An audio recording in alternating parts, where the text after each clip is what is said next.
नमस्कार। प्रभु राम के व्यक्तित्व और जीवन को समझने के इस प्रयास में आपका स्वागत है। यह वार्तालाप श्रृंखला राम को जानने, समझने और मन में बसाने के लिए है। इसमें मैं योगिता पंत अपने मार्गदर्शक एवं गुरु अनिल चावला जी के सम्मुख कुछ जिज्ञासाएं प्रकट करती हूँ और वे समाधान करते हैं।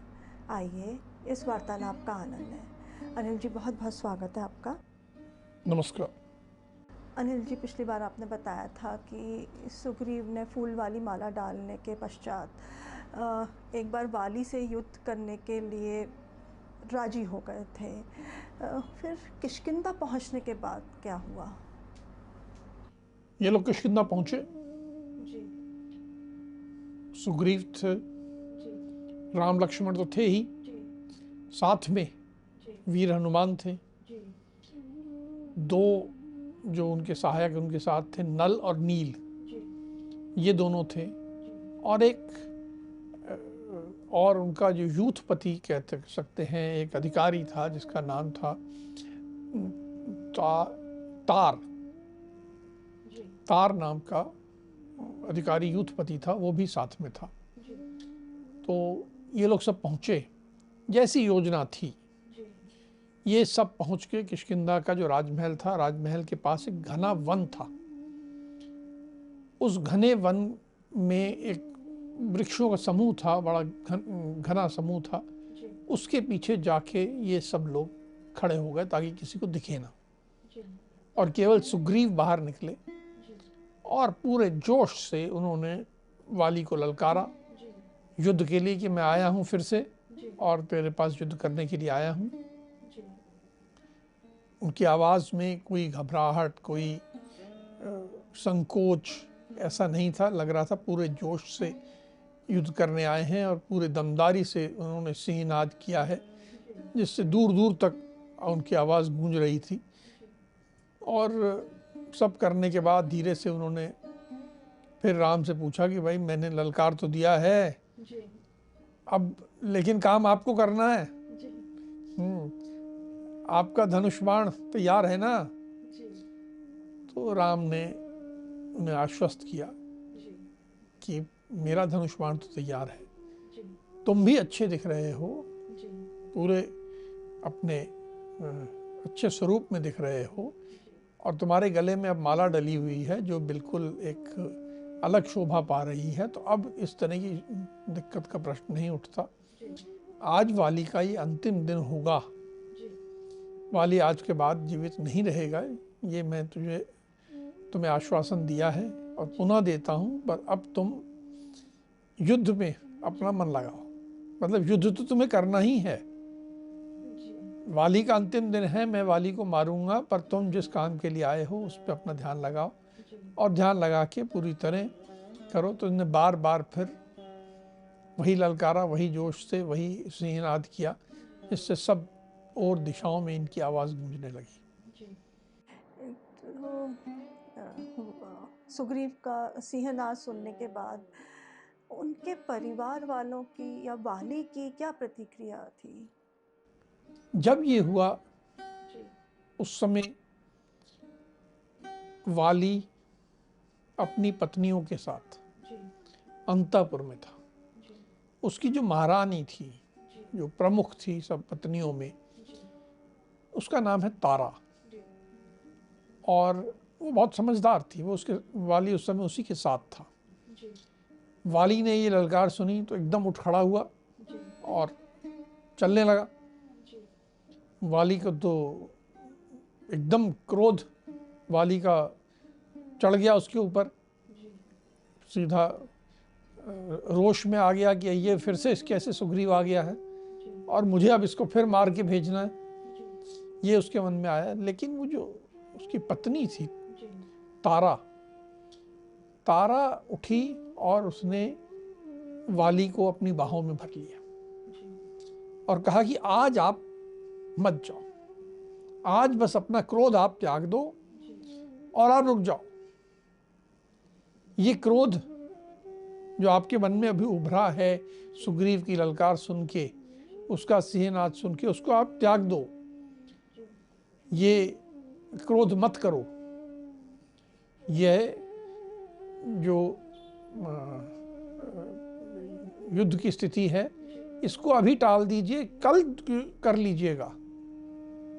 मैं आपकी क्षमता पे मुझे शंका नहीं है, आप तो सबको हरा सकते हो, विश्व में कोई ऐसा नहीं जो आपसे युद्ध कर सके, पर फिर भी आज भर के लिए आप ये क्रोध टाल दो, कल ये क्रोध फिर आ जाएगा और फिर आप युद्ध कर लीजिएगा युद्ध में, लेकिन आज रोक दो। वो मतलब चाहती थी किसी तरह मैं इस परिस्थिति को टाल दूं और दोनों भाइयों के बीच का युद्ध टाल दूं। तो तारा वो क्यों रोक रही थी वाली को युद्ध में जाने से? उसके मन में क्या चल रहा था? जैसे मैंने कहा, वो टालना चाहती थी जी। लेकिन उसने अपनी बात समझाई भी जी। उसे मालूम था कि वाली को बात पूरी समझानी पड़ेगी। कारण क्या है? ने कहा कि देखिए, ये सुग्रीव अभी अभी आपसे पराजित होकर गया था, कुछ क्षण ही हुए हैं, गया था और वापस आ गया है। ये साधारण बात नहीं है, पराजित व्यक्ति इतनी जल्दी नहीं आता, निश्चय ही उसके साथ कोई और आया है, उसको किसी का सहारा मिल गया है, कोई उसका प्रबल सहायक बन गया है, जो उसके साथ एक आया है उससे खतरा बढ़ गया है। कभी भी, जैसे मैंने पहले भी कहा, 1 और 1 11 होते हैं। यहाँ भी तारा समझ रही थी कि अकेले सुग्रीव आया है तब तो कोई बात नहीं है, लेकिन वो किसी के साथ आया है तो 1 और 1 11 वाली बात पुनः आ जाती है, और इसलिए परिस्थिति को समझ के फिर युद्ध करने जाना उचित होगा। सीधे युद्ध में जाना ठीक नहीं होगा। सुग्रीव के बारे में, वाली का भाई था तो निश्चय ही तारा पूरी तरह जानती थी सुग्रीव को। उसने कहा सुग्रीव मूर्ख नहीं है, सुग्रीव बहुत बुद्धिमान व्यक्ति है, उसकी कार्यकुशलता भी बहुत अच्छी है, वो राजा भी रहा है और बहुत कार्यकुशल राजा है। उसने अगर किसी से मित्रता भी की होगी तो बहुत सोच समझ के की होगी, वो हर किसी से मित्रता करने वाला व्यक्ति भी नहीं है। उसने जिससे मित्रता की होगी वो निश्चय ही बहुत योग्य व्यक्ति होगा, और ऐसे योग्य व्यक्ति के साथ यदि वो आया है तो कहीं ना कहीं खतरा बहुत गंभीर है, इसको समझने की आवश्यकता है। और फिर उसने एक बात और कही, वाली और तारा का एक पुत्र था जिसका नाम था राजकुमार अंगद। तो तारा ने कहा राजकुमार अंगद वन में गए थे, वहां पर उन्होंने गुप्तचरों से सारी जानकारी ली, और ऐसा जानकारी में आया है कि 2 राजकुमार जो कि दिखने में बहुत सुंदर हैं, जो कि बिल्कुल उनके शरीर ऐसा है कि मनुष्य रूप में कोई सिंह है, ऐसे 2 राजकुमार सुग्रीव से मित्रता करने सुग्रीव को ढूंढते हुए आए हैं। उनके बारे में जब पता किया तो पता लगा कि वे इक्ष्वाकु कुल के हैं और महाराज दशरथ के पुत्र हैं। दोनों हर प्रकार के अस्त्र शस्त्र से भी लैस हैं, और दोनों इतने शक्तिशाली हैं कि वे साक्षात इंद्र को अगर ललकार लें तो इंद्र मुश्किल में आ जाए। ये इतने सक्षम दोनों राजकुमार आए हैं, और इनकी सुग्रीव से दोस्ती हो गई है, मित्रता हो गई है, तो मुझे आशंका है कि निश्चय ही ये राम का समर्थन मिल गया है, राम साथ में आए हैं, और इसलिए आपको ये जल्दबाजी नहीं करनी चाहिए, क्रोध से काम नहीं लेना चाहिए, आपको रुक जाओ आप। तारा बड़ी समझदारी से समझा रही थी। तो तारा चाहती क्या थी कि वाली क्या करे? हाँ, उसने वो भी कहा। उसने कहा इस समय आपको रोष से काम नहीं लेना चाहिए, इस समय आपको राजकीय तरीका जो होता है उस तरह काम लेना चाहिए। आप जाइए और राम के साथ सौहार्दपूर्ण संबंध बनाइए। राम जैसे शक्तिशाली को से युद्ध करना ठीक नहीं है, राम से सौहार्दपूर्ण संबंध बनाइए। सुग्रीव के साथ भी प्रेम पूर्ण संबंध बना लीजिए। जो भी पीछे हुआ है, बातें हुई हैं, लेकिन सुग्रीव आपका बंधु है, और छोटे भाई के रूप में वह सदा आपके लाड़ प्यार का अधिकारी है। आप ऐसा करिए कि जाइए उनसे बातचीत करिए और रास्ता निकाल के किसी तरह करके सुग्रीव को आप युवराज बना दीजिए, ताकि सुग्रीव को सम्मान मिल जाए। और उसके बाद उसकी जो आवश्यकताएं हों, दान से, सत्कार से, सम्मान से, हर तरह से सुग्रीव को पूरा कर दीजिए। वो ललकार रहा है तो कोई आपको मारना नहीं चाहता, वो तो कुछ चीज़ें चाहता है, राज्य में हिस्सा चाहता है, उसको दे दीजिए। ये अब आप अपने भ्रातृ प्रेम को जागृत करिए और रोष छोड़ दीजिए। रोष से परिवार में नुकसान होगा और भ्रातृ प्रेम से जो अभी ये संकट आया हुआ है ये टल जाएगा। तो आप ललकार का जवाब युद्ध से मत दीजिए, और ललकार का जवाब बातचीत, समझौते, भ्रातृ प्रेम, इन सब से दीजिए। मतलब आज की भाषा में कहें तो तारा बात कर रही थी डिप्लोमेसी की। जी बिल्कुल। युद्ध को टाल दिया जाए, डिप्लोमेसी हो, ताकि परिवार एकत्र रह सके। जी, तारा तो बहुत समझदारी की बात कर रही थी, तो फिर वाली की क्या प्रतिक्रिया थी? समझदारी की बात को अगर सुन लें तो बहुत से दुर्घटनाएं जो होती हैं जीवन में वो नहीं हो। हर किसी में राम जैसा गुण नहीं होता कि कोई भी व्यक्ति समझदारी की बात करे उसे अवश्य सुनना है। ये गुण राम में था, वाली में नहीं था। वाली अपने बल के अहंकार में था। तुम्हें याद होगा पहले भी जब मायावी ने ललकारा था तो तारा ने रोकने की कोशिश की थी। तारा का जो तरीका था इस समय समझाने का बिल्कुल सही था, और उसने तर्क भी दिया, सब तरह से रास्ता भी बताया कि ऐसे रास्ते जाएं, ऐसे जाएं, हर तरह से उसने ठीक किया। लेकिन वाली की एक कमज़ोरी थी। वह कमज़ोरी सुग्रीव भी जानता था और राम भी समझ गए थे। और इस बार वाली ने खुद कही कि यदि कोई मुझे ललकारता है तो मेरे लिए उस ललकार को अनसुना करना असंभव है। जीवन में हमारे साथ आज भी होता है, कई बच्चों के साथ होता है। किसी ने उन्हें चुनौती दे दी कि ऐसा कर लो। आजकल वो वीडियो गेम्स में भी चुनौतियां चलती हैं, चैलेंजेस। वो कोई चैलेंज किसी ने दे दिया तो उसको पागल जैसे लोग करने लग जाते हैं। जीवन में हर चुनौती का सामना नहीं करना होता, हर ललकार का जवाब नहीं देना होता, हर ललकार के बाद युद्ध करने नहीं जाना होता। जहाँ युद्ध धर्मानुकूल हो, हमारे हित में हो, वो युद्ध करना तो ठीक है। लेकिन किसी ने चुनौती दे दी इसलिए हमें चुनौती स्वीकार करनी ही है, नहीं, ऐसा नहीं होना चाहिए। लेकिन वाली ऐसा नहीं था।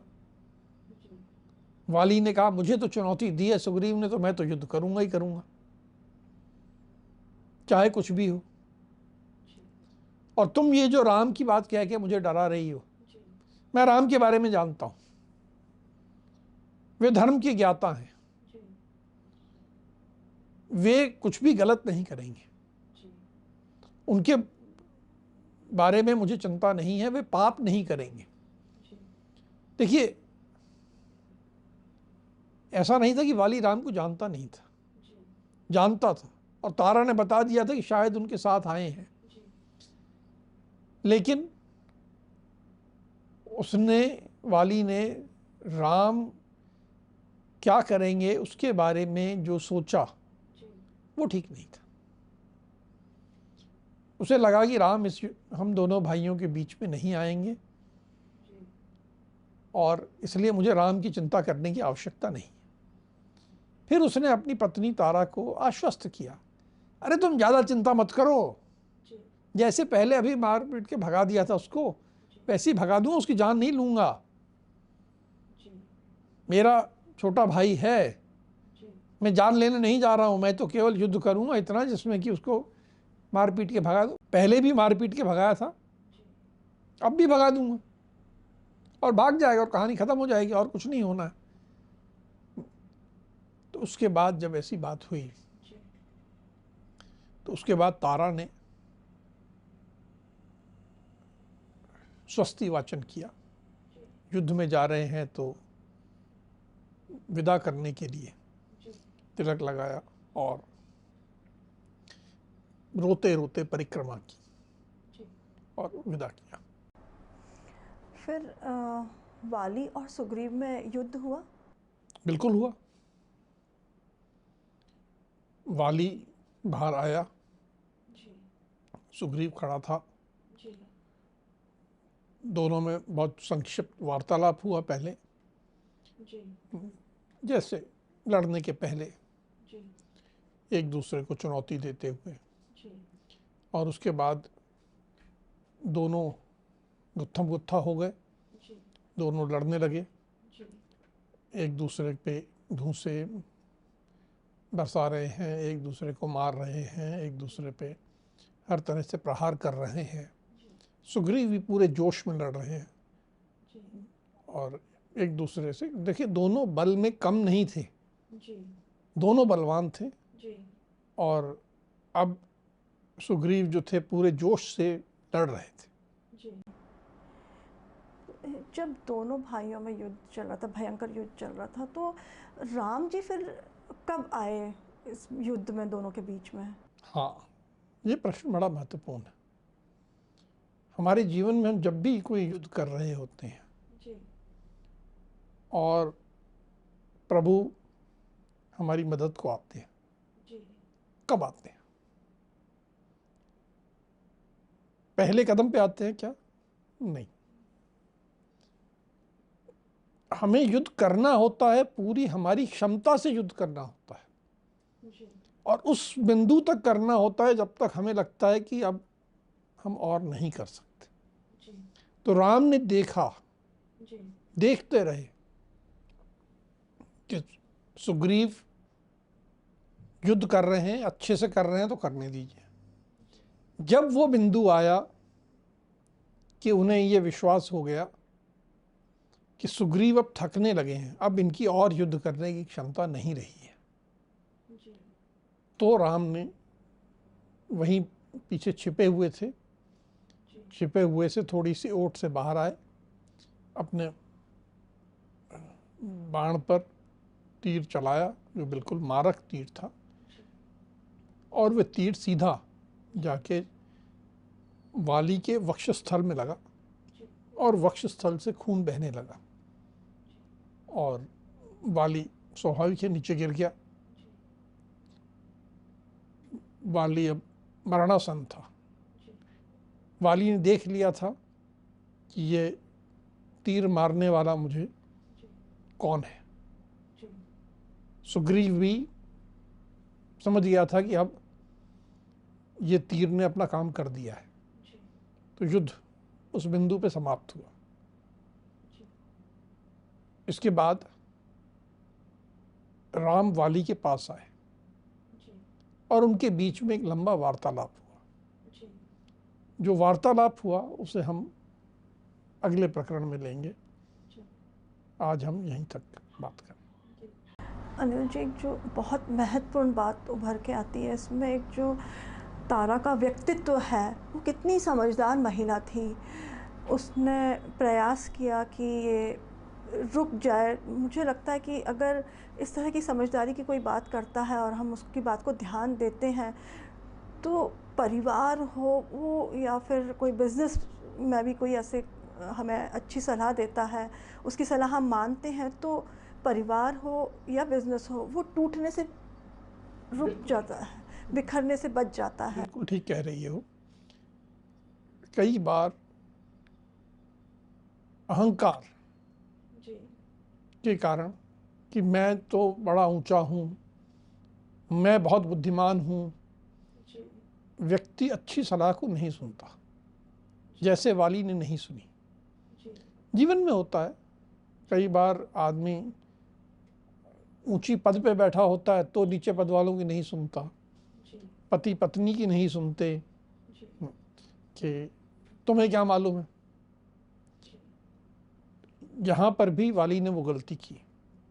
तुमने दूसरी बात कही कि तारा का व्यक्तित्व,